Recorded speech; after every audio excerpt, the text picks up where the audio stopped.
It's not like that matters anymore, you know? I went to your dojo. I saw your old sensei. What the hell happened? I thought you said he was gone. Look, I know we want to win, but it's got to be the right way. 10 things to expect in Cobra Kai Season 4. The third season of Cobra Kai landed with all the impact of a nuclear detonation, and it has all shaped up to be potentially the series' best thus far. Plenty of huge surprises were unveiled, including a cast of old faces that made triumphant returns and helped push the Karate Kid story forward. It also ended with one of the biggest powder keg explosions ever committed to TV, with an all-out brawl between Cobra Kai and Miyagi-Do inside the LaRusso household. So in today's video, we'll be taking a look at 10 things to expect in Cobra Kai Season 4. So be sure to give us a thumbs up, subscribe, and ring that notification button for more videos like this one. Let's go! Number 10. Johnny and Daniel go into business together. Fans excited at seeing Daniel and Johnny standing side by side in Miyagi-Do at the end of Season 3 might be premature. Not only are they going to argue over how best to move forward with training, but there's no telling where this will end up once Cobra Kai and John Kreese have been defeated. Still, it's highly probable that Johnny and Daniel have both realized that their true calling lies in teaching new generations of kids the values of self-defense and confidence that come with martial arts training. There's a lot that both can learn from one another, and that can only spell a long-lasting friendship and collaboration for Johnny and Daniel. Number 9. John Kreese changes his ways. This one is a long shot, but sooner or later, John Kreese will have to realize that he's batting for the wrong team. If he doesn't mend his ways, the character will not have grown beyond an inch since his debut in the first Karate Kid film. By this point, Kreese had multiple fights despite gaining ownership over Cobra Kai. His recent loss to Daniel is sure to ruffle his feathers in a way that his defeat at the hands of Miyagi could never match. His character's flashback in Season 3 are indicative of an interesting development in his character, but whether they're fleshed out or not remains to be seen. Number 8. Miguel redeems Robbie. Miguel is the one character in the film that has conquered the most adversity. He went from becoming the victim of bullies to an All-Valley Karate Kid champion before suffering an injury that left him almost paralyzed. Yet Miguel doesn't have to harbor hatred or resentment in his heart towards Robbie, as evidenced by his friendly talk with Daniel. If Miguel can stay the path with Johnny and Daniel acting as his support, there's a chance that he may be the one to successfully lure Robbie away from Kreese's poisonous teaching. If so, it'll become one of the best relationships of the entire series. The two will undoubtedly square off again in the upcoming All-Valley tournament, which will decide not only Robbie's fate, but Cobra Kai's as well. Number 7. Ashia returns. Actress Nicole Brown was written out of Season 3 of the show, apparently because the writers couldn't find a spot for her character in the script. As such, it was revealed that Ashia's parents sold their house and moved out of the city following the violent events that rocked the community in the last season.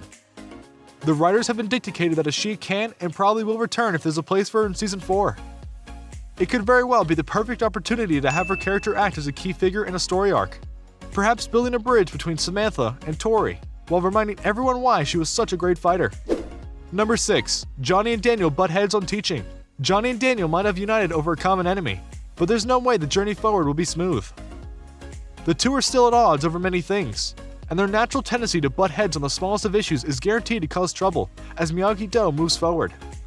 Except both sensei to agree over the nature of karate, and how and when to apply defense and offense to their teaching structure. Daniel's training with Chosen may have opened his mind to offensive techniques, but Johnny's brash Street Fighter attitude will cause the equilibrium to falter. Number 5. Johnny fights Robbie again. With so much animosity between Johnny and his son Robbie, it's a wonder if the two will ever reconcile.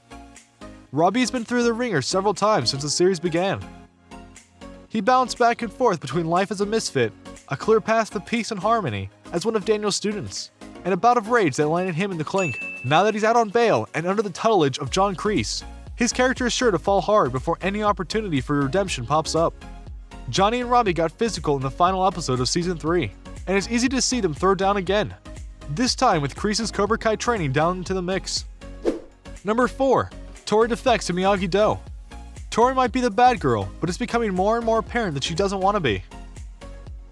Her tough exterior is a shell designed to mask the pain of a difficult family life, where she was forced to grow up way too fast, assume a mother role, and work 2 jobs to keep things stable. John Kreese's intervention on her behalf may have gotten a landlord off her back, but it hasn't fixed any of the underlying problems. Until Tori learns that Cobra Kai is a death sentence, she'll continue to suffer. Eventually, it's going to come down to embracing Samantha as a friend and moving into the light. Number 3. John Kreese goes to jail. Kreese is pushing boundaries in a way that he never did before. Even the psychological and physical torment of Daniel LaRusso in the third Karate Kid film pales in comparison to sending his entire school over to his house and destroying his property. Kreese was all too ready to murder Daniel at the end of Season 3, which is indicative of just how far he's willing to go. If Kreese can't change his ways and give up his destructive attitude, he will no doubt cross a line that he can't be backed out of. If he's willing to go as far as to murder another human being, then he's standing over a precipice that will require him to make one final, fateful decision. It's very possible he made the wrong one. Number 2. Mike Barnes returns. If Chozen can make a shocking return to the Karate Kid franchise after the controversial second movie, then so can Mike Barnes. This sociopathical karate champ made his debut in the third movie, and quickly became a nightmare opponent far worse than either Johnny Lawrence or Chozen could ever hope to be. Not only was Barnes a much more skilled opponent, but he was able to terrify Daniel on a level that no one had managed before. Number 1. Terry Silver returns. John Kreese's phone call at the end of the final episodes leaves little doubt as to who was on the other end. Many characters have already made their return on Cobra Kai, and Terry Silver is the next obvious candidate for a major Season 4 reveal, especially in light of the Vietnam flashbacks that took place.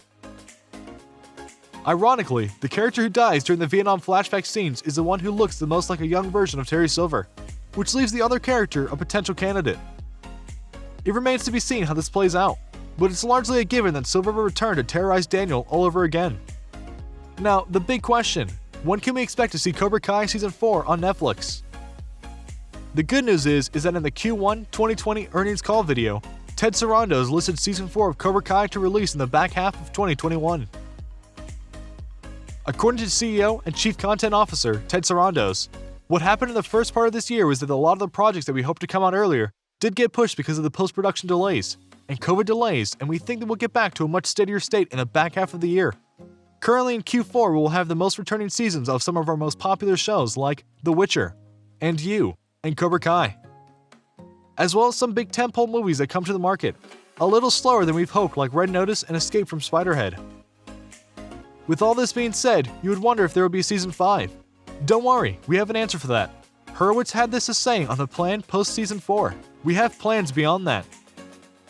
We haven't had firm discussions with Netflix as to when the series will end, but if we have expressed that if on their end there's a period of time when they're like, it's about enough of this Cobra Kai business, to give us a heads up so we can wrap things up appropriately. I think we're going to have the right amount of runway to get it done in a way that's going to be fulfilling for fans and leave the characters in place that's fulfilling close to the story, with potential for more stories down the road. With all this being said, you just can't help but feel excited for the upcoming Season 4 of Cobra Kai. And there you have it, folks. Tell us your favorite part of the video down below in the comment section. And as always, be sure to give us a thumbs up, subscribe, and ring that notification bell for more videos just like this one. Till next time.